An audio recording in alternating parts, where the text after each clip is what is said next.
بسم اللہ الرحمن الرحیم۔ گمنام ہیرو کے معزز ناظرین، السلام علیکم۔ آئیے چلتے ہیں کہانی کی طرف۔ ایسا ہوتا تو میں اس وقت کوانگ فو کا نام بھی نہ لیتا۔ اس کے محل میں نیشی کاؤ کے قتل کی وجہ سے اس کی بہت بے عزتی ہوئی ہے۔ نیشی کاؤ کے ساتھیوں نے تم پر ہی قاتل ہونے کا شبہ ظاہر کیا تھا، پھر بعد میں کوانگ فو شی سے تمہاری دیرینہ رقابت کا بھی علم ہو گیا۔ اب تو میں تمہاری اور کوانگ فو کی لڑائی سے لطف اندوز ہونے کے موڈ میں ہوں۔ یہ مقابلہ روایتی اور بہت دلچسپ ثابت ہونا چاہیے۔ دلچسپ ہونے کے ساتھ ساتھ پہلے کی طرح عبرتناک بھی ہوگا۔ میں نے زہریلے انداز میں کہا، کم از کم کوانگ فو کے بدن سے پھپھوندی ضرور اتر جائے گی۔ تم نے مکاؤ کا ذکر چھیڑ دیا ہے، لیکن ہیری کسنجر اور اس کے کونسلیٹ کے بارے میں کوئی رائے زنی نہیں کی۔ تمہارے لیے وہ لوگ قابل قدر خدمات انجام دیتے ہیں۔ دیکھو ڈینی، آپس کے معاملات میں ایسے معزز لوگوں کے نام نہ لو، تمہاری دسترس سے باہر ہیں۔ جیمی لائٹ کی آواز یک بیک سرد اور گمبھیر ہو گئی۔ یہ وہ لوگ ہیں جن سے حکومتیں اور مقبول حکمران تک تھراتے ہیں۔ ان کے بارے میں غیر ذمہ داری سے زبان کھول کر تم خود پر عرصہ حیات تنگ کر لو گے۔ تم اسی کونسلیٹ کی آرنٹ کا حشر بھول رہے ہو۔ میں نے اسے یاد دلایا، ہیری کسنجر بھی ہر وقت میری دسترس میں ہے۔ یہ میرا ملک ہے، یہاں وہ بزدلوں اور چوہوں کو خوفزدہ کر کے بلیک میل کر سکتے ہیں، مجھے نہیں جھکا سکتے۔ میں ہر وقت اپنی جان ہتھیلی پر لیے پھرتا ہوں، کیونکہ یہ صرف ایک بار جانی ہے، اور جب اس کا وقت آ جائے گا تو دنیا کی کوئی طاقت یا تدبیر اسے نہیں روک سکے گی۔ میں نے اپنا فرض پورا کر دیا۔ اگر تم خود کو عبرت کا شاہکار بنانے پر تل گئے ہو تو کوئی تمہارے دماغ کا فطور زائل نہیں کر سکتا۔ یہ یاد رکھنا کہ چٹانوں سے سر پھوڑنے والے ہمیشہ خود ہی لہو لہان ہوتے ہیں۔ چٹانوں میں خفیف سی دراڑ بھی نہیں پڑتی۔ یہ ایک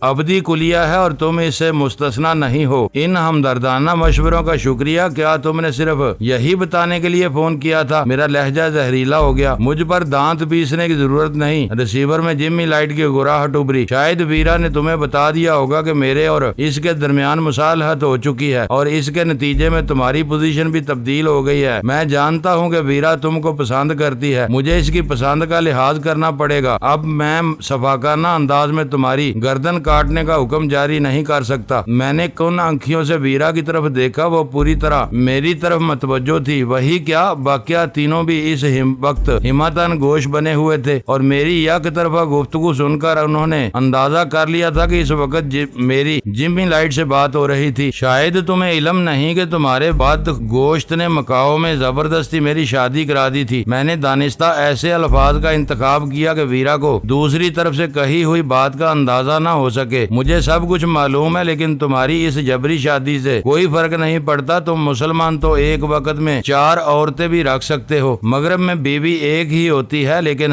گرل فرینڈ اور بوائے فرینڈ کی تعداد پر کوئی پابندی نہیں ہوتی۔ ویرا کچھ عرصے کے لیے تمہاری گرل فرینڈ رہ سکتی ہے۔ مجھے معلوم ہے کہ وہ اپنی پسند ہر قیمت پر حاصل کر کے رہتی ہے۔ وہ جلد ہی تمہاری بیوی کا کوئی نہ کوئی تدارک کر لے گی۔ اگر یہ تمہاری طرف سے اوپن پرمٹ ہے تو میں بخوشی اسے قبول کرنے کے لیے آمادہ ہوں۔ میں احمقوں کی دنیا میں رہنے کا عادی نہیں ہوں، حقائق کی دنیا کا آدمی ہوں۔ میں اچھی طرح جانتا ہوں کہ ویرا جیسی لڑکی کے جھکاؤ کو دنیا کا کوئی مرد نظر انداز نہیں کر سکتا۔ تم دونوں کے مراسم پہلے ہی بے تکلفی کی حدوں سے بہت زیادہ بڑے ہوئے تھے۔ ان حالات میں میرے پرمٹ دینے یا نہ دینے سے کوئی تبدیلی رونما نہیں ہو سکتی، اور تمہیں پوری سنجیدگی کے ساتھ میرے بدلے ہوئے رویے کو قبول کر لینا چاہیے۔ جیمی لائٹ ناجائز اور غیر قانونی ہی صحیح، لیکن ویرا کا باپ تھا۔ اس کی زبان سے وہ گفتگو سن کر میری پیشانی عرق آلود ہونے لگی۔ مغربی معاشرے کے نچلے طبقوں میں رائج بہت سی برائیوں میں سے ایک یہ بھی تھی کہ ہر جوان لڑکی کے والدین محدود مفہوم میں اس کے بوائے فرینڈ کو قبول کرنے کے لیے ذہنی طور پر تیار رہتے تھے، لیکن عمراء اور شرفاء کے طبقات میں نوجوان لڑکوں اور لڑکیوں کو مادر پدر آزاد میل جول کی بے راہ روی ہی سمجھا جاتا تھا، جبکہ جیمی لائٹ مجھ جیسے ایک ایشیائی کو اپنی لڑکی پر ہر قسم کے تصرف کی کھلی چھوٹ دینے پر آمادہ تھا۔ یہی نہیں بلکہ وہ اس تصرف کی بنا پر مجھے کچھ رعایتیں دینے کا بھی اعلان کر رہا تھا۔ میں نے تمہاری کہی ہوئی ہر بات پوری سنجیدگی کے ساتھ نوٹ کر لی ہے۔ میں نے اضطراری طور پر اپنی پیشانی رگڑتے ہوئے چور نظروں سے غزالہ کی طرف دیکھتے ہوئے کہا تمہاری بات ختم ہو گئی ہو تو اب میں فون بند کر کے سونے کے لیے چلا جاؤں؟ مجھ پر نیند کا غلبہ ہونا شروع ہو گیا ہے۔ یہ سب رسمی باتیں تھی جو روا روی میں نکلتی چلی آئیں۔ اب یہ بتاؤ کہ ویرا کہاں ہے؟ ایک گہرے سانس کے بعد اس نے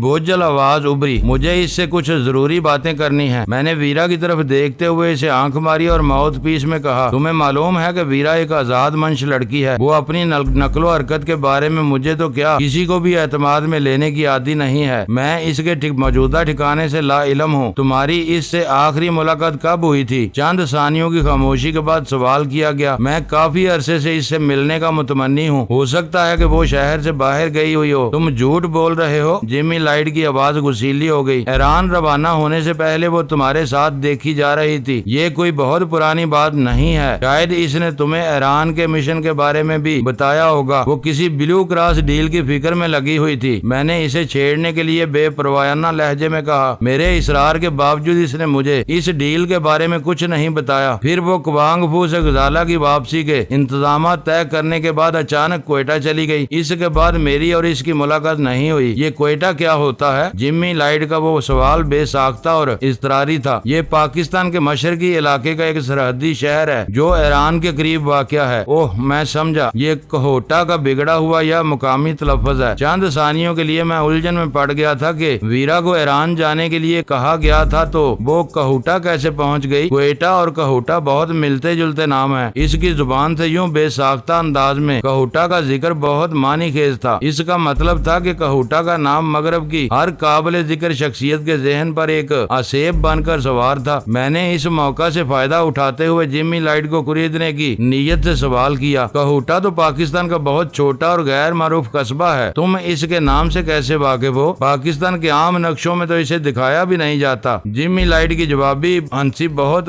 گنی تھی۔ اس نے کہا ہو سکتا ہے کہ تمہارے حکمراں تم لوگوں کو بھی اس ایٹمی ہیبت کدے سے بے خبر رکھنے کی کوشش کرتے ہوں، ورنہ پوری دنیا میں اس نام کے چرچے ہیں، کیونکہ وہاں چوری چھپے یورینیم افزودہ کر کے بھیانک ایٹمی ہتھیار بنائے جاتے ہیں اور سنجیدہ عالمی قوتیں پہاڑوں سے گری ہوئی اس وادی کو ہولناک ایٹمی تابکاری سے یکسر آزاد رکھنے کی خواہاں ہیں۔ کمال ہے تم اتنے بے خبر ہو۔ اس ملک کے لیے غربت، جہالت اور بیماریاں ایٹمی تابکاری سے زیادہ مہلک ثابت ہو رہی ہیں، لیکن ان کے سدے پاپ کے لیے کسی سنجیدہ عالمی قوت کو زبان ہلانے کی توفیق نہیں ہوئی۔ تو اب یورینیم کی افسردگی کے معاملے میں ہر ایک پر یک بیک ہمدردی کے دورے کیوں پڑ رہے ہیں؟ کیا یہ کھلی ہوئی منافقت نہیں ہے؟ ہوگی۔ اس کی آواز سے بے پرواہی متراشا ہونے لگی۔ مجھے ان جھگڑوں سے کوئی دلچسپی نہیں ہے۔ میں تو صرف اتنا جانتا ہوں کہ ارتقاء سے پہلے انسان گروہوں کی شکل میں رہتا تھا اور اپنے گروہ کے مفاد سے آگے نہیں سوچتا تھا۔ پھر بستی، قصبے اور شہر کی بنیادوں پر مفادات طے ہونے لگے۔ آج انسان ملکوں یا قوموں کی صورت میں بٹے ہوئے ہیں، لیکن ارتقاء کا غیر محسوس عمل تیزی سے جاری ہے۔ تم دیکھ لینا کہ 21ویں صدی میں عالمی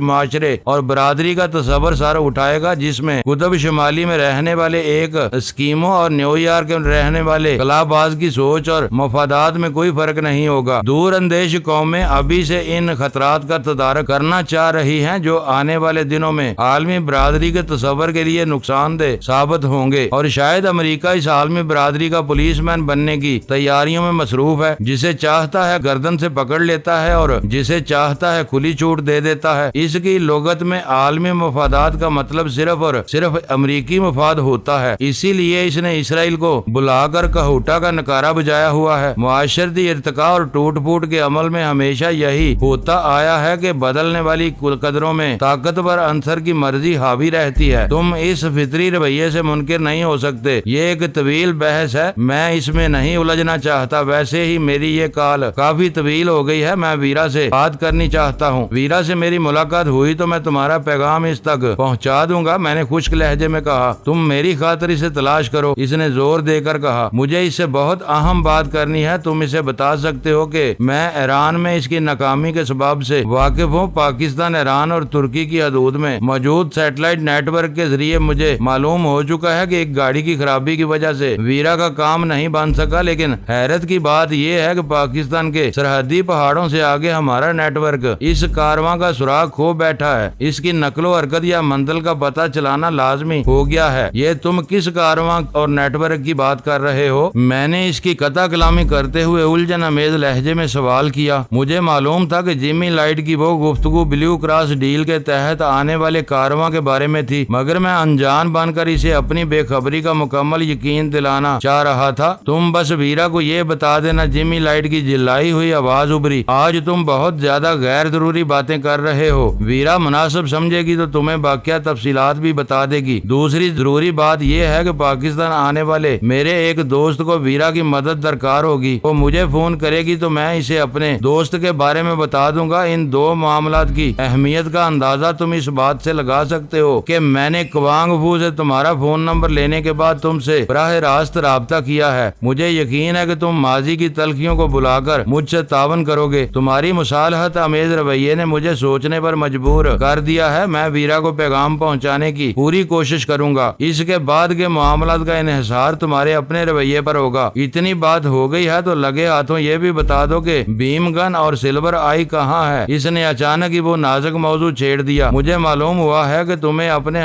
ساتھ ملانے کے بعد مافیا بھی غرق ہو گئی ہے۔ ان کے ذریعے ملنے والا تمہارا جواب میرے لیے کبھی بھی تسلی بخش نہیں رہا ہے۔ وہ دونوں چیزیں تمہارے پاس ہونی چاہیے۔ مجھے یاد نہیں پڑتا کہ ان میں سے کوئی چیز میرے پاس رہی ہو، پھر بھی سوچنے کی کوشش کروں گا۔ ہو سکتا ہے کہ تم نے انہیں کہیں گنوا دیا ہو۔ میں غور کروں گا، لیکن مجھے امید نہیں کہ اس کا نتیجہ کچھ مختلف نکلے گا۔ جمی لائٹ نے مجھے ویرا کے بارے میں یاد دہانی کراتے ہوئے فون کا سلسلہ موقوف کر دیا۔ جمی لائٹ کی وہ فون کال ہم میں سے ہر ایک کے لیے غیر متوقع تھی۔ میرے لیے اس کال کی اہمیت یوں بھی بہت زیادہ تھی کہ میرے شی سے باغی ہونے کے بعد اس نے پہلی بار مجھے کسی قسم کا مصالحت کا عندیہ دیا تھا۔ مجھے اس امر کا اعتراف کرنے میں کوئی شرمندگی نہیں تھی کہ وہ پاکستان سے ہزاروں میل دور رہنے کے باوجود یہاں کے حالات سے پوری طرح باخبر تھا۔ اسے معلوم تھا کہ میں نے شی میں رہتے ہوئے پاکستان میں ہیروئن کی ترویج کے خلاف علم بغاوت بلند کیا تھا۔ پھر بلی اور چوہے کے اس ہولناک کھیل میں نے اپنے محدود وسائل کے باوجود شی کی تنظیم اور اس کے مفادات کو پاکستان سے یورپ تک ناقابل تلافی نقصان پہنچایا تھا، تو دوسری طرف اس کی حریف تنظیم مافیا میں شامل ہو کر بھی میں نے اپنے مشن کو خیر بد نہیں کہا تھا۔ جس طرح پاکستان سے شی والے اپنا بوریا بستر لپیٹ کر فرار ہونے پر مجبور ہو گئے تھے، اسی طرح مافیا کا بھی کریا کرم کر دیا گیا تھا۔ میرے حق میں یہ بہت اچھی بات تھی کہ جمی لائٹ مافیا کی تباہی کا سہرا بجا طور پر میرے سر باندھ رہا تھا۔ یہ نقطہ میرے اور جمی لائٹ کی آئندہ مصالحت میں کلیدی کردار ادا کر سکتا تھا، اور میں اس کی طرف سے بے خوف ہو کر زندگی گزار سکتا تھا۔ جب تک میں اسلام آباد میں تھا تو مجھے کراچی کے بہت سنگین معاملات کی فکر لاحق تھی۔ ان میں سے سردار پائندہ گل اور عبد الرحیم خان کے آدمیوں کا معاملہ تقریباً طے ہو چکا تھا۔ اس وحشت ناک مقابلے میں جنت گل جیسی نرم و نازک اور لچکدار لڑکی کی رفاقت مفت انعام کی صورت میں میرے ہاتھ آئی تھی۔ دوسرے معاملے کا تعلق کسی چینی کی ان فون کال سے تھا جو ڈان کوانگ فو سے منسوب کی جا رہی تھی۔ جمی لائٹ سے کھلی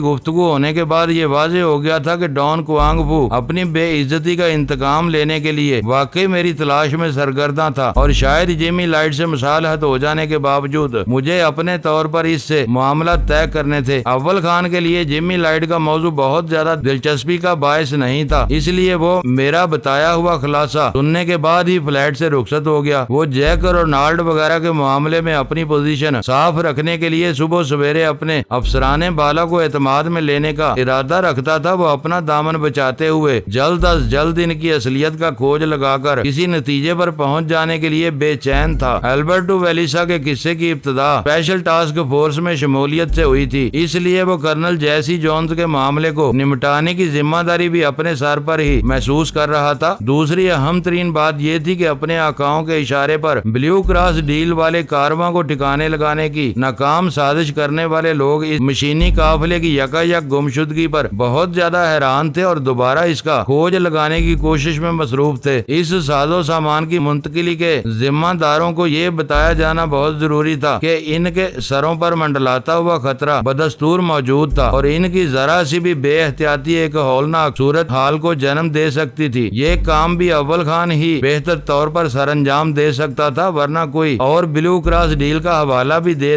بیٹھتا تو اسے یہ واضح کرنے میں تارے نظر آ جاتے کہ اس کو وہ کوڈ نام کہاں سے اور کیسے معلوم ہوا ہے۔ میں نے جمی لائٹ کی گفتگو میں موجود وہ حوالے دانستہ طور پر حذف کر دیے تھے جن کا تعلق میرے اور ویرا کے باہمی تعلقات سے تھا۔ ویرا اس حد تک بات کھل جانے کے بعد شیر ہو سکتی تھی، جبکہ وہ متن غزالہ کے لیے دل آزاری کا سبب بن سکتا تھا۔ ویرا نے فون پر دیے جانے والے میرے جوابات کو شاید بہت غور سے سن کر ذہن نشین کر لیا تھا اور میرے سنائے ہوئے خلاصے کو ان جوابات سے ملاتی رہی تھی۔ اس نے اول خان کے جاتے ہی سوال داغ دیا کہ میں نے جمی لائٹ سے اوپن پرمٹ والی بات کس سلسلے میں کی تھی، اور اس سے پہلے میں نے اسے یہ یاد دلانا کیوں ضروری سمجھا تھا کہ مکاؤ میں کوانگ فو نے میری جبری شادی کرا دی تھی۔ وہ دراصل بے فکری اور عیش و نشاط کی پرفریب زندگی کے بارے میں اپنا فلسفہ مجھ پر تھوپنے کی کوشش کر رہا تھا۔ اس نے مجھے اپنی گروہ کی آزاد خیال خواتین سے متعارف کرانے کی پیشکش تک کر ڈالی تھی۔ اس کے جواب میں مجھے وہ سب کہنا پڑا تھا۔ میں نے اصل بات سے ملتا جلتا بہانہ بناتے ہوئے کہا، مبارک ہو۔ ویرا مسکرا کر بولی، اب تو تمہارا حریف بھی تمہارے مزاج کو سمجھنے لگا ہے۔ مجھے حیرت ہے کہ اس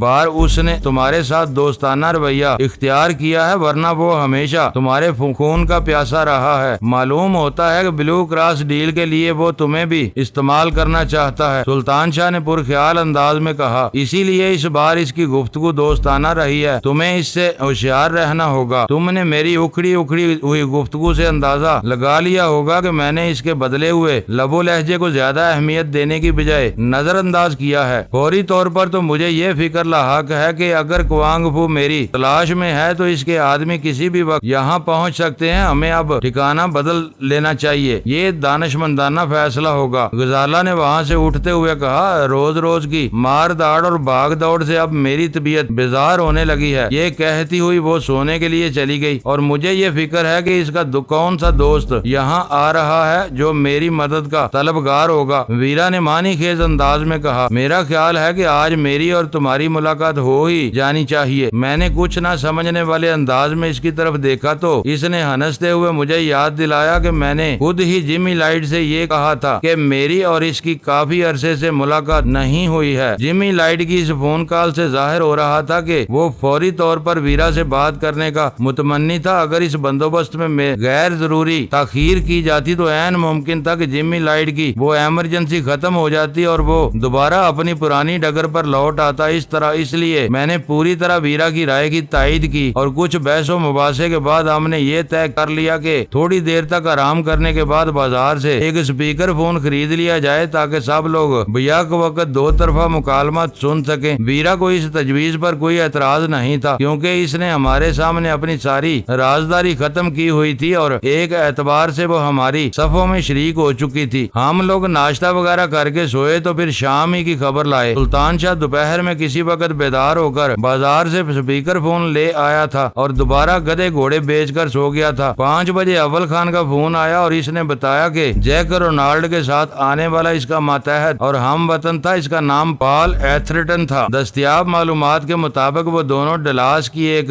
نجی اسلحہ ساز کمپنی میں حساس ترین بارودی سرنگوں اور ڈیٹونیٹرز کے ماہرین تھے۔ کوہٹا میں پائے جانے والے پر اسرار بندروں کی جانچ پڑتال اور تحقیقات کے لیے نجی طور پر ان دونوں کی خدمات حاصل کی گئی تھی۔ کراچی میں جانوروں کی پیچیدہ سرجری اور دیگر فنی مسائل پر بہتر سہولتیں میسر تھیں، اس لیے ان دونوں کو کراچی میں مہمان رکھ کر باقی ماندہ 2 بندروں کو اسلام آباد سے کراچی لایا جا رہا تھا تاکہ وہ جلد از جلد اپنے کام سے فارغ ہو کر واپس لوٹ سکیں۔ ان دونوں کو سائٹ کے ریسٹ ہاؤس میں ٹھہرایا گیا تھا۔ ان دونوں کی آمد میں کسی قسم کے سفارتی ذرائع ملوث نہیں تھے، لیکن اسی کے ساتھ یہ بھی معلوم نہیں ہو سکا تھا کہ انہیں کن لوگوں نے آئی بی والوں کی فرمائش پر پاکستان بھیجا تھا۔ جیک رونالڈ ان دونوں بندروں کو بے ضرر بنا کر مزید تحقیقات کے لیے اپنے ساتھ امریکہ لے جانے کا ارادہ رکھتا تھا۔ جیک رونالڈ نے فرینکفرٹ کے راستے اس طویل سفر کی رنگینی سے لطف اندوز ہونے کے لیے اکانومی کلاس میں سفر کرنا پسند کیا تھا، اور یہ بھی اسی کی ذہنی اپچ تھی کہ ان دونوں نے کراچی پہنچنے کے بعد وی آئی پی سہولتوں سے استفادہ کرنے کی بجائے عام مسافروں کے ساتھ باہر آنے کا فیصلہ کیا تھا۔ اول خان کی جمع کی ہوئی وہ معلومات چونکا دینے والی تھی۔ ان کی روشنی میں وہ دونوں ہی مشتبہ تھے۔ انہوں نے عام مسافروں والے راستے کو صرف اس لیے استعمال کرنے کا فیصلہ کیا تھا کہ وہ البرٹو ویلیسا کے بھیجے ہوئے کسی آدمی سے رابطہ کر سکیں، اور وہ اپنی دانست میں اس کوشش میں کامیاب رہے تھے۔ اگر البرٹو ویلیسا زندہ ہوتا تو کرنل جیسی جونز کے تشنا پیغام کی روشنی میں اس کے فرشتے بھی یہ اندازہ نہیں لگا سکتے تھے کہ اس کے متوقع مہمان اہم سرکاری حیثیت میں پاکستان پہنچیں گے۔ گے۔ اس کی ساری توجہ عام مسافروں پر مرکوز رہتی اور جیک رونالڈ یا پال ایتھرٹن کو اس سے رابطہ کرنے کا کوئی موقع نہیں ملتا۔ اول خان اس بارے میں کوششوں میں لگا ہوا تھا، لیکن میں نے وہ اطلاعات حاصل کرتے ہی اپنا ذہن بنا لیا تھا۔ ہم ایک دوسرے سے الگ رہ کر مؤثر انداز میں کام کر سکتے تھے۔ دیکھنے والی بات صرف یہ تھی کہ پاکستان پہنچنے والے دونوں امریکی وہی تھے جنہوں نے ڈلاس سے غالباً نیو یارک اور پھر فرینکفرٹ کے راستے کراچی کے سفر کا آغاز کیا تھا، یا اصل افراد کو راستے میں کہیں غائب کر کے ان دونوں نے ان کی جگہ لے لی تھی۔ یہ سوال اپنی جگہ بہت اہم تھا اور اسی کے جواب پر ان لوگوں کی بے گناہی یا سازش میں ملوث ہونے کا انحصار تھا جنہوں نے آئی بی والوں کی درخواست پر ان دونوں ماہرین کو ڈلاس سے کراچی روانہ کرنے کا بندوبست کرنے کی ذمہ داری قبول کی تھی۔ میں نے آنے والوں کی اصلیت کے بارے میں اپنے نظریے سے اول خان کو بھی آگاہ کر دیا تھا تاکہ وہ موقع محل کی مناسبت سے اس بارے میں چھان بین کر کے اپنی تسلی کر لے۔ یہ نقطہ پہلے سے اس کے ذہن میں موجود تھا کہ آنے والوں کو البرٹو ویلیسا کی موت کی ہوا بھی نہ لگنے دی جائے اور لاجسٹک سیکیورٹی سیل میں ہونے والی بھیانک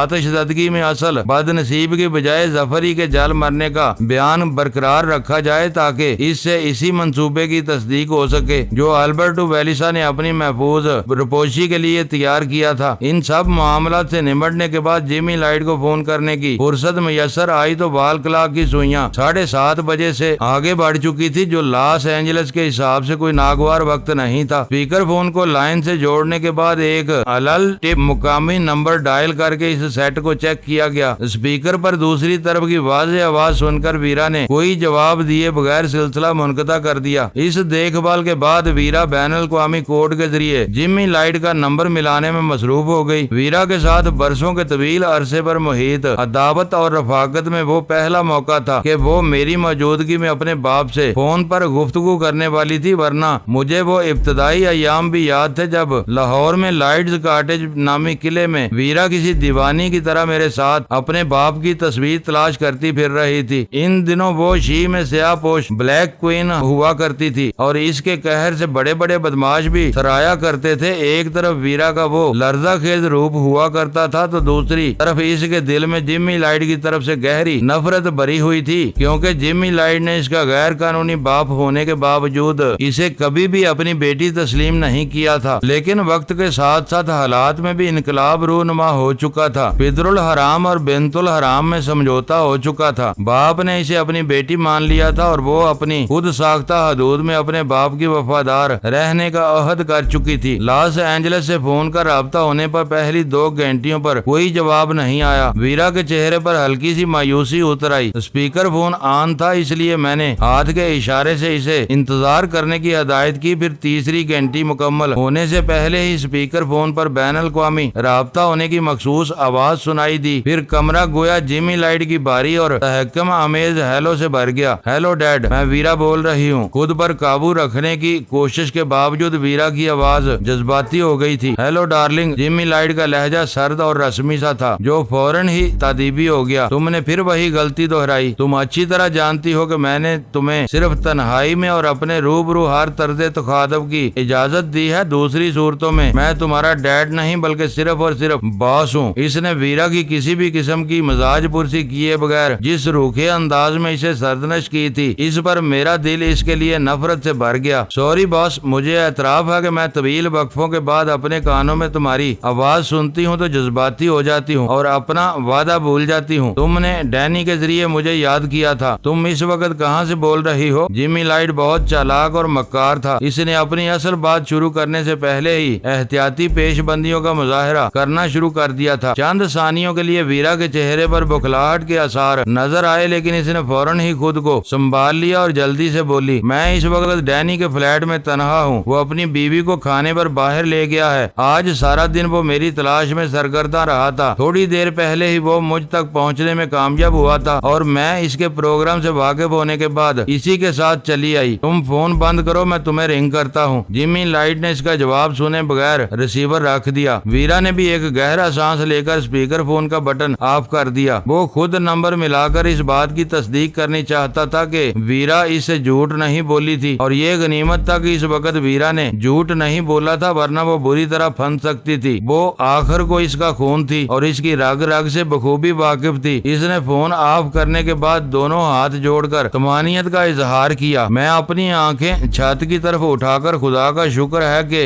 ہی کہا تھا کہ فون کی گھنٹی بج اٹھی اور اس نے اپنا فکرہ ادھورا چھوڑ کر ایک سیکنڈ بھی ضائع کیے بغیر اسپیکر فون دوبارہ آن کر دیا۔ گڈ، تو تم اسی کے نمبر پر ہو؟ بلا کسی تمہید کے جمی لائٹ کی جذبات سے آری آواز ابری۔ تمہیں یقین ہے کہ اس فون میں لگا ہوا کوئی بگ ہماری گفتگو ریکارڈ نہیں کر رہا ہوگا؟ میں اتنی احمق نہیں ہوں باس، میں نے یہ اطمینان کر لینے کے بعد ہی اس آپریٹر سے تمہارا نمبر ملایا تھا۔ دراصل یہاں سے میں سکون اور آزادی کے ساتھ بات کر سکتی ہوں۔ کسی پبلک کال آفس میں میری ذات بلا وجہ ہی لوگوں کی توجہ کا نشانہ بن جاتی۔ یہ لوگ سفید بم لڑکیوں کو بہت للچائی ہوئی نظروں سے گھورتے ہیں۔ تم کہاں رہ رہی ہو؟ کیا وہاں فون کی سہولت نہیں ہے؟ جمی لائٹ نے پوچھا۔ میں نے خشک گودی میں مرمت کے لیے کھڑے ہوئے ایک جہاز کے سیکنڈ آفیسر کے کیبن میں رپوشی اختیار کی ہوئی ہے۔ جہاز پر ریڈیو ٹرانسمیٹر موجود ہے مگر فون نہیں ہے۔ خیر وہ تمہارے ذاتی معاملات ہیں، بس اتنا یاد رکھنا کہ ڈینی روئے زمین کے حرامی ترین آدمیوں میں سے ایک ہے۔ میں اس کی ذات میں تمہاری دلچسپی سے واقف ہوں، لیکن تمہیں اس سے ہوشیار رہنا چاہیے۔ وہ ضرورت پیش آنے پر اپنی عزیز ترین ہستی کو بھی اپنے ہاتھوں سے ذبح کرنے پر تل سکتا ہے۔ تمہارا بہت بہت شکریہ، ویرا اپنی ایک آنکھ دبا کر بولی۔ تم اپنے لیے کام کرنے والوں کی بہتری کا ضرورت سے زیادہ خیال رکھتے ہو۔ مجھے ڈینی سے تمہارے 2 ادھورے پیغامات ملے ہیں، لیکن میں یہ سمجھنے سے قاصر ہوں کہ جس معاملے میں حساس ترین خلائی سیاروں کے ذریعے کامیابی نہیں ہو سکی وہاں میں کیا کر سکوں گی۔ اب تو میرے پاس نفری بھی نہیں ہے، اس کام کے لیے زیادہ بھیڑ بھاڑ کی ضرورت نہیں ہوگی۔ جمی لائٹ نے وضاحت کی، اگر تم کسی اہم فوجی افسر تک رسائی حاصل کر لو تو مطلوبہ معلومات بہت آسانی کے ساتھ حاصل کر سکتی ہو۔ ہم سب کو پورا یقین ہے کہ پاکستانی علاقے میں اس قافلے کی نقل و حرکت پر فوج کا سخت کنٹرول رہا ہے۔ ہو سکتا ہے کہ ان ٹریلروں کو جنگلات ہی میں کیموفلاج کر دیا گیا ہو۔ ویرا نے خیال ظاہر کیا۔ بہت سے امکانات ظاہر کیے جا رہے ہیں، لیکن اس بڑے کارواں کے ساتھ کیا ہوا ہے اس کا صحیح اندازہ نہیں ہو رہا۔ تمہیں اس کا پتہ چلانا ہوگا کہ آسارائیوں سے کام نہیں چل سکے گا۔ ٹھیک ہے، میں فوری طور پر کوششوں کا آغاز کر دیتی ہوں، لیکن فی الحال تمہیں یہ کام کراچی ہی میں رہ کر کرنا ہوگا، کیونکہ یہاں تمہیں میرے ایک دوست کو کچھ مدد فراہم کرنی ہے۔ ہو سکتا ہے وہ اب تک کراچی پہنچ چکا ہو۔ وہ جیک رونالڈ کے نام سے سفر کر رہا ہے اور انٹیلیجنس بیورو کا مہمان ہے۔ تمہیں اس کی تلاش میں کوئی دشواری نہیں ہونی چاہیے۔ جمی لائٹ کی زبان سے جیک رونالڈ کا نام سن کر ہم سب اس بری طرح چونکے جیسے ہمارے سروں پر اچانک کوئی وزنی چیز آ گری ہو۔ میری اور ویرا کی نگاہیں چار ہوئیں تو وہ بھی اس انکشاف پر ششدر نظر آ رہی تھی، لیکن میں اس سے کس حیثیت میں ملوں گی؟ ایسا نہ ہو کہ میں سرکاری سراغ رسانوں کی نظروں میں آنے کے بعد دشواریوں سے دوچار ہو جاؤں۔ ویرا نے کمال ہوشیاری سے سوال کیا۔ تمہارا سرکار یا سرکاری سراغ رسانوں سے کوئی واسطہ نہیں ہوگا؟ جمی لائٹ نے ایک ایک لفظ پر زور دے کر کہا۔ جیک رونالڈ کوئی سرکاری افسر نہیں ہے۔ شاید تمہیں کولمبیا والا کرنل جیسی جونز یاد ہو۔ جیک رونالڈ اسی کا اکلوتا بیٹا ہے اور وہ ایک انتہائی اہم مشن پر پاکستان پہنچنے والا ہے۔ اپنی سرکاری حیثیت کی وجہ سے اسے کسی با اعتماد مددگار کی ضرورت ہوگی جو اس کے خفیہ مقاصد کے لیے کام کر سکے۔ تم اس کا سراغ لگا کر جین واکر کے نام سے اسے فون کر کے معاملہ طے کر سکتی ہو۔ جین واکر کا نام ہی تمہارا شناختی کوڈ ہے۔ وہ سمجھ لے گا کہ تمہارا تعلق میری ذات سے ہے، لیکن ایک زمانے میں تو ہمارے کرنل جیسی جون سے سخت اختلافات رہ چکے ہیں، اب وہ ہمارے دوستوں میں کیسے شامل ہو گیا؟ ویرا نے دبی دبی حیرت کے ساتھ پوچھا۔ یہ سب تمہارے سوچنے کی باتیں نہیں ہیں، کھردری آواز میں جواب دیا گیا۔ اختلافات اور لڑائی جھگڑے نچلی سطح پر ہوتے ہی رہتے ہیں، مفادات کے تصادم میں ایسا ہونا ناگزیر ہوتا ہے، لیکن اگر جیسی جون سے ہمیشہ میری گہری دوستی رہی ہے، آج کل میں اس کے ساتھ خاصا وقت گزار رہا ہوں۔ سوری باس، یہ تمہاری مصلحتیں ہیں جو میری سمجھ میں آ ہی نہیں سکتی۔ ویرا نے فوراً ہی سنبھل کر کہا۔ تم نے جو کچھ کہا ہے میں اس پر فوری طور پر عمل کرنے کی کوشش کروں گی۔ گڈ، تم ایک اچھی اور فرما بردار لڑکی ہو۔ اب میری ایک اور بات سنو، میں انکار کیسے کر سکتی ہوں؟ ویرا نے حیرت سے کہا۔ میں تو تمہاری ادنا سی کارکن ہوں۔ نہیں، یہ تمہارا ذاتی معاملہ ہے، اس میں تمہاری مرضی کے بغیر دخیل نہیں ہو سکتا۔ میں سن رہی ہوں، یہ تمہاری مہربانی ہے کہ تم میرے ذاتی معاملات کو الگ سمجھتے ہو۔ بل جونز بہت اچھا لڑکا ہے، مزاج کی خوبی کے علاوہ وہ جیسی جونز کے کروڑوں ڈالر کے اثاثوں کا اکلوتا وارث بھی ہے۔ وہ تمہیں ہر طرح خوش رکھ سکے گا، اسے اس نظر سے بھی دیکھ لینا۔ ویسے تم خود بالغ اور سمجھدار ہو، اپنا اچھا برا خود جانتی ہو۔ میں اپنی رائے تم پر مسلط نہیں کروں گا۔ معزز ناظرین، لائک کریں، شیئر کریں اور کمنٹس باکس میں پاک آرمی زندہ باد، پاکستان پائندہ باد کا نعرہ ضرور درج کر کے اپنے ملک پر فخر کریں اور پاکستان کی بنیادیں مضبوط کرنے میں اپنا کردار ادا کریں۔ ویڈیو دیکھنے کا شکریہ۔ معزز ناظرین، اپنا خیال رکھیے گا اور ہمارے چینل کا بھی۔ ISI پاک آرمی زندہ باد، پاکستان پائندہ باد۔